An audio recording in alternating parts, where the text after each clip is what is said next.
How to fix WhatsApp is closing automatically. Hello guys, if you want to fix this problem, first step click settings,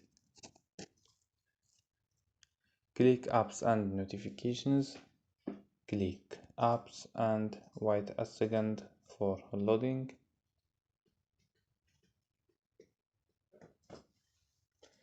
Scroll down for search your app WhatsApp or click here and search. Go to force stop, click OK. Go to storage and just click clear cache. After these steps, go to data and turn off mobile data and turn on and turn off Wi-Fi and turn on your Wi-Fi. After these steps, you can restart your phone. So don't forget like and subscribe. Bye.